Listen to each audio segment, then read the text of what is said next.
Salut à toutes et à tous, on se retrouve aujourd'hui pour les résultats de NXT du 17 octobre 2023.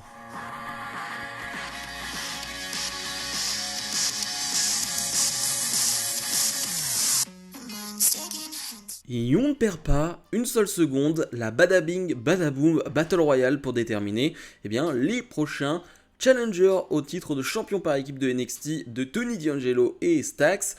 Une Battle Royale en équipe, donc, le principe, c'est que si un membre de ton équipe est éliminé, toute l'équipe est éliminée. Rien à signaler dans cette Battle Royale. Déjà de base, je suis pas vraiment fan des Battle Royale, mais alors en équipe là, je suis pas vraiment sûr du concept, vraiment. Je trouve pas que ça apporte réellement quelque chose.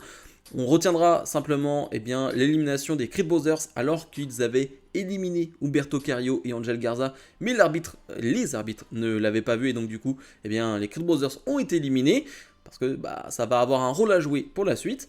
Finalement, on se retrouve donc avec deux équipes et au moment où on se retrouve avec deux équipes, on arrive à un match normal et ça, c'est plutôt cool. On se retrouve donc avec la Chase University face à Garza et Carrillo et là, on a quelque chose. Là, on a un combat d'un peu plus de 10 minutes. Et là, c'est vraiment bien. Là, pour le coup, ok. Là, je suis content. J'en parlais déjà il y a quelques semaines. Le travail qui a été fait en amont concernant, on va dire, l'utilisation des prises, l'utilisation des moves qu'on peut avoir en équipe du côté de Garza et de Carrillo. Il y a un vrai travail. Et ça se voit encore dans ce combat. La formule du match est plutôt classique. On va avoir un Andre Chase qui va être ultra dominé pendant plusieurs minutes, mais la domination, je trouve, de Carrillo et Garza est vraiment cool à voir parce que, comme je l'ai dit, il y a un vrai travail par équipe et je m'ennuie pas. Même pendant cette domination, je m'ennuie vraiment pas et ça, c'est très rare, donc c'est vraiment très réussi. Et après, il y a Duke Hudson qui rentre sur le ring et là, ça part en cacahuète, ça va dans tous les sens et je me régale. C'est un vrai bon match par équipe de NXT, le public se régale aussi. Et finalement, les Creed Brothers, pas très ravis de ce qu'il s'est passé, vont intervenir, vont gêner Carrillo et Garza et vont permettre à la Chase University de gagner ce combat et donc d'affronter les champions Stax et Tony D'Angelo la semaine prochaine lors de la nuit 1 de NXT Halloween Havoc. Et oui, je rappelle, NXT Halloween Havoc aura lieu sur 2 semaines. Bref. C'était vraiment génial. Carmelo Hayes est sur le ring, il va nous parler forcément du match qu'il a ce soir, un match hyper important face à Dijak et Baron Corbin, car c'est un match pour devenir le challenger numéro 1 au titre de champion NXT de Dragunov. Et surtout, il a passé quand même une belle semaine. La semaine dernière, il s'est retrouvé avec John Cena, il s'est retrouvé avec Undertaker. Bref, c'était un rêve pour lui.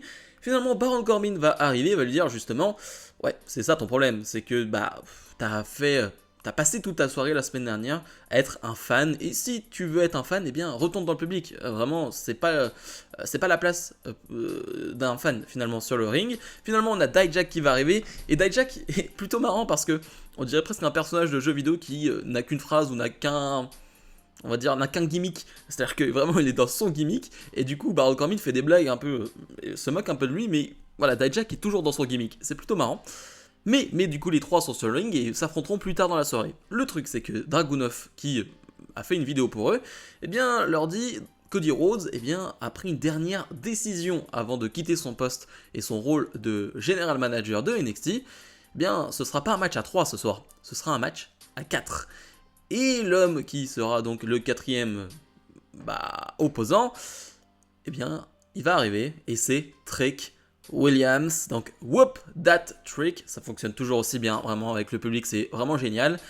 La tête de Carmelo Hayes quand il voit que c'est son meilleur ami qui est le quatrième finalement adversaire, ça fait mal à Carmelo Hayes. Et d'ailleurs Baron Corbin va essayer de jouer sur ça, va essayer de les titiller, va vraiment essayer de faire en sorte que les deux se retournent l'un contre l'autre. Mais Carmelo Hayes, non, il le dit non, je vais pas faire ça, je vais me battre contre vous. Il regarde Trick Williams, il lui dit forcément je vais devoir me battre contre toi. Finalement une bagarre générale va éclater et on va voir Carmelo Hayes finalement se retrouver derrière Trick Williams. Il a deux doigts de l'attaquer mais il le fait pas et finalement les Face, on va dire, remportent cette petite brawl. Mais affaire à suivre, c'est hyper intéressant. On le sentait venir un peu ce côté Trick Williams qui va être rajouté dans ça pour remettre un peu de bordel entre Hayes et Trick Williams. Mais ça me va. Premier tour du tournoi Breakout féminin, on retrouve Jada Parker face à Carmen Petrovic. Les deux, je ne les connais absolument pas. Je sais que Carmen a été du côté de NXT Level Up, mais je crois que j'ai pas vu un de ses matchs. Mais je crois que Jada Parker, c'était vraiment pour le coup son premier match télévisé, et même pas télévisé, mais juste son premier match qu'on voit. Je crois qu'on avait déjà vu des vidéos d'elle en house show parce que elle avait vraiment fait de belles prises, etc. Et ça avait été pris en vidéo et j'avais vu ça, c'était vraiment pas mal. Et forcément, c'est un match qui va durer 3-4 minutes, hein. C'est un premier round entre deux apprentis, donc c'est plutôt logique, hein. On est très indulgent avec ce genre de superstar là. Forcément, Jada Parker va marquer plus les esprits, elle a un charisme évident, une aura naturelle, ça on va pas se cacher. Je suis pas allé voir sur les réseaux sociaux, mais je pense qu'il y a de sacrés commentaires dessus. Bref, je vais pas en dire plus, mais en tout cas j'ai bien aimé. Les deux ont une petite promo juste avant en vidéo, et Jada Parker par exemple, tu vois une attitude, au moins tu vois quelque chose. Carmen c'était plus lisse, mais tu sens qu'elle a un background, je crois, en termes d'arts martiaux, etc. Mais bref, en tout cas Carmen va remporter ce combat, et on verra bien par la suite. Encore une fois, c'était leur premier match, je ne juge pas un premier match, bien évidemment. Lyra Valkyria fait face à Tegan Nox. Un combat qui va durer environ 7-8 minutes et c'était vachement bon. Quel bonheur, quel plaisir. Quel plaisir de voir juste Tegan Nox en action, de la voir avec du temps d'antenne, de la voir avec du temps sur le ring. Parce que c'est une bonne catcheuse tout simplement, et quand on voit des bonnes catcheuses, personnellement je suis heureux, donc je suis vraiment heureux pour elle en plus, par rapport à tout ce qu'elle a traversé avec ses blessures, etc. Je suis vraiment content de l'avoir là. Un combat donc face à Lyra Valkyria, qui est la challengeuse numéro 1 au titre de championne NXT de Becky Lynch. Le match aura lieu la semaine prochaine déjà. Et Lyra Valkyria, je pense que c'est ce qui se fait de mieux du côté de NXT techniquement. Vraiment avec Roxanne Perez peut-être, mais sur un ring. Après on peut en parler en termes de personnalité, de promo, etc. Et on le verra après le combat d'ailleurs. Mais sur un ring, c'est ce qui se fait de mieux. Vraiment, c'est exceptionnel ce que fait Lyra Valkyria dans un ring. Elle est capable de tout faire. Je pourrais même pas vous dire quel style réellement elle a, parce qu'elle arrive à s'adapter, elle arrive à tout faire, elle arrive à frapper fort. Elle est très technique. Là, il y a plusieurs enchaînements au sol qui sont vraiment sublimes. Elle est capable de voltiger aussi. Bref, elle est capable de s'adapter et de faire à peu près tout et n'importe quoi sur un ring, ce qui est vraiment très très fort.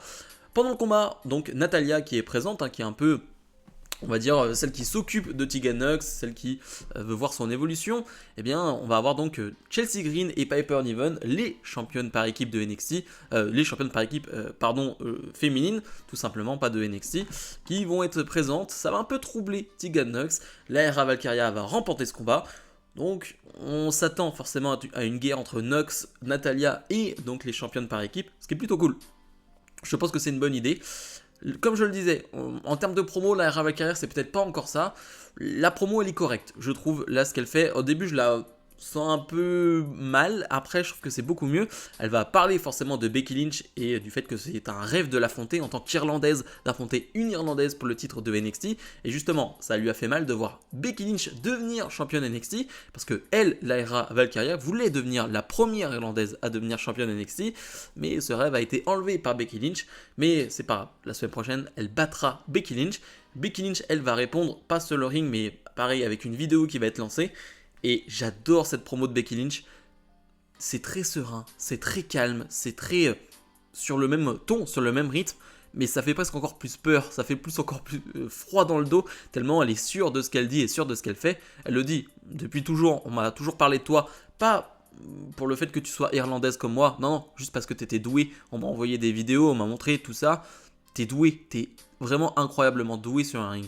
Mais t'es pas assez doué pour moi, tout simplement. Et la semaine prochaine, je vais te battre, tout simplement. Bref, c'était vraiment cool, vraiment bien. Et encore une fois, cette histoire va vraiment aider la Valkyria et ça va la projeter encore un peu plus haut. Et j'ai vraiment hâte de voir ce combat. Kiana James fait face à Shotzi. Shotzi qui a aidé Roxanne Perez la semaine dernière. Et c'est pour ça qu'on se retrouve avec ce combat. Lors de NXT Halloween Havoc, on aura Kiana James face à Roxanne Perez. D'ailleurs, une stipulation a été choisie, on a tourné la roue. Ça sera un Devil Playground match. Je ne sais absolument pas ce que ça veut dire exactement. On verra bien. C'est toujours particulier, les matchs avec la roue qui est tournée. Voilà, on verra bien dans tous les cas.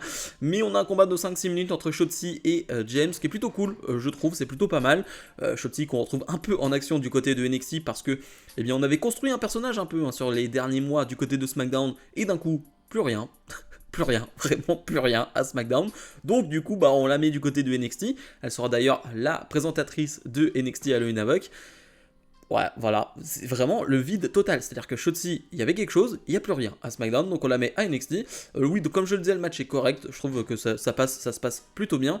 Pendant le combat, on a Roxanne Perez qui va essayer d'intervenir, qui va prendre le sac de Kenna James, et Shotzi va nous faire une Eddie Guerrero, va faire mine d'avoir été frappé par le sac de Kenna James.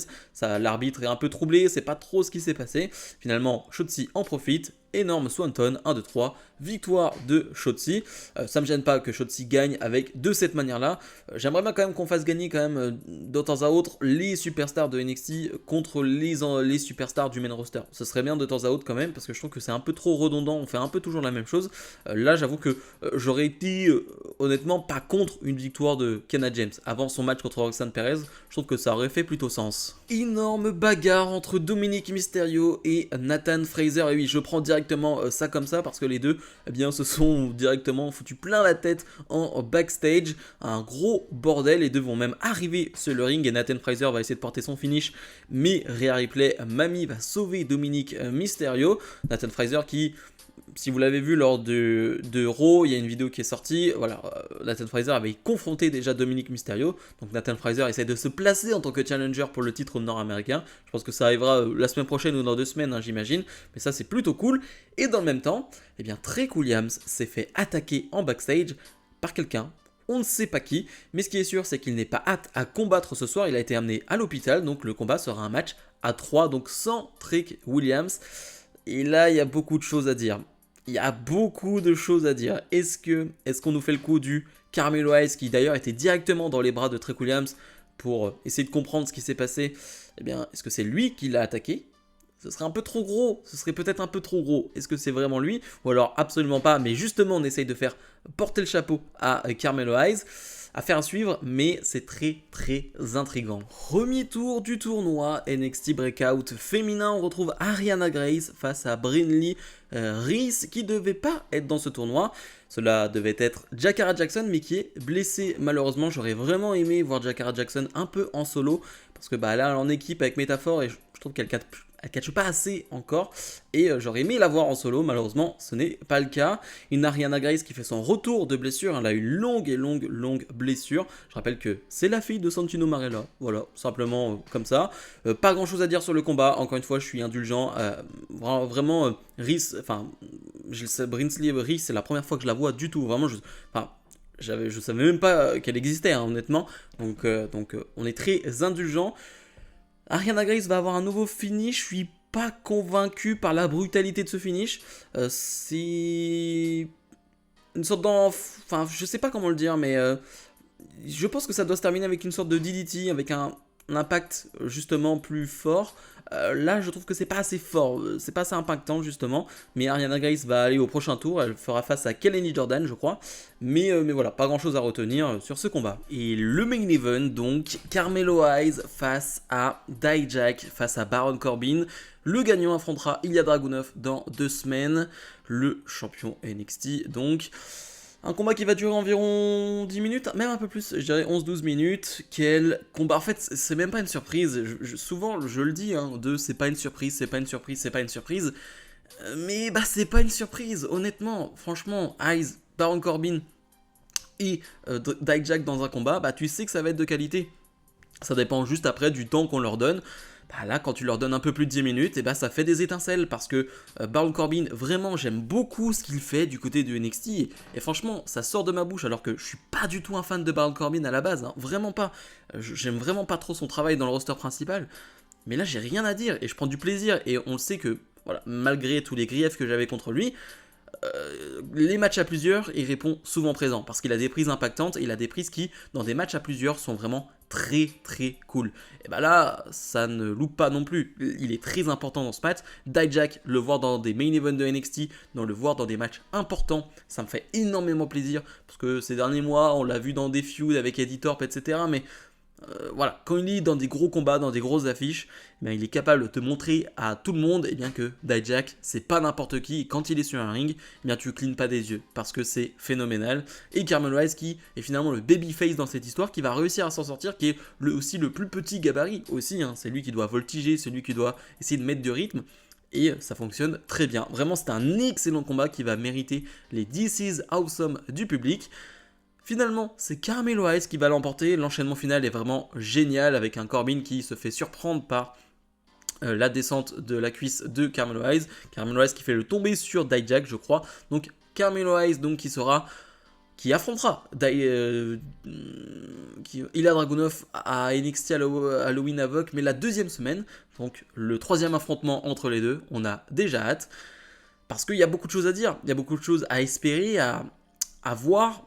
Que va-t-il se passer avec Trick Williams par exemple? Mais le show va se terminer sur autre chose, avec une Lyra Valkyria qui est dans les vestiaires tranquillement, qui pense à son combat face à Becky Lynch, et on va voir un plan sur la télé, et on va voir une certaine Jade Cargill qui pointe sa montre, l'air de dire « il est temps que j'arrive ». Alors on peut l'interpréter de plusieurs manières, est-ce qu'il est temps, c'est-à-dire maintenant? Bientôt? Ou est-ce qu'elle va faire ça à tous les shows? Parce que finalement, depuis Fastlane, elle est présente à tous les shows WWE, donc elle est partout. Mais là, j'ai quand même l'impression qu'on nous tease une Jade Cargill qui va arriver du côté de NXT. Je la vois bien arriver la semaine prochaine, après le match entre Lyra Valkyria et Becky Lynch, pour confronter Becky Lynch. Comme ça, on aurait une guerre entre les deux autour d'un titre, ce qui serait important pour Jade Cargill, ce serait un moment impactant. Et en plus, tu arrives face à Becky Lynch, qui est pour moi la meilleure catcheuse chez WWE, ce qui se fait de mieux, qui d'ailleurs est du côté de NXT, mais du côté de Raw aussi. Ça permettrait de voir Jade Cargill à NXT et à Raw. Donc moi, je suis totalement pour. Bilan de ce NXT... c'était très bon, je vais me répéter par rapport aux dernières semaines, mais on est toujours dans la lignée de ce qu'il se fait depuis des mois et des mois. On continue. De belles histoires, de belles promos, là aussi, de bons matchs. Vraiment, le main event était génial, même le Tegan Nox, Lyra Valkyria était vraiment cool. Le combat par équipe au début de show était vraiment très sympa. Voilà. Franchement, il y a de tout, il y a à boire et à manger du côté de NXT. Il y a des gigastars, il y a des tournois pour découvrir les stars de demain. Donc il y a un peu de tout. Ma note est de 8 sur 10. Alors ces derniers temps, je note un peu justement les notes que je mets. Je regarde et c'est vrai que je suis à pas mal sur du 8 sur 10. Mais j'aimerais aller plus haut. Mais c'est vrai que il y a les matchs de premier tour de tournoi qui font que certes je suis indulgent, mais je peux pas aller plus haut en termes de notes. Parce que c'est quand même moyen. Voilà. C'est des superstars qui apprennent leur métier, donc je peux pas non plus mettre des notes extraordinaires finalement à ces shows-là, parce que ces matchs font partie de ces shows-là. Par contre, si vous aimez les matchs féminins, clairement, il y en a quoi, 4 d'affilée, quelque chose comme ça, et la semaine prochaine à NXT, je crois qu'il y en a 5. Bref, dans les prochaines semaines, il y aura encore des combats féminins, et la division féminine de NXT, ne vous inquiétez pas, sera toujours au niveau et sera toujours surtout mise en avant. Bref, comme d'habitude, n'oubliez pas de mettre le pouce vers le haut, de vous abonner, et on se retrouve aujourd'hui, plus tard dans la journée, vers 18h, pour une nouvelle vidéo, donc soyez présents. Salut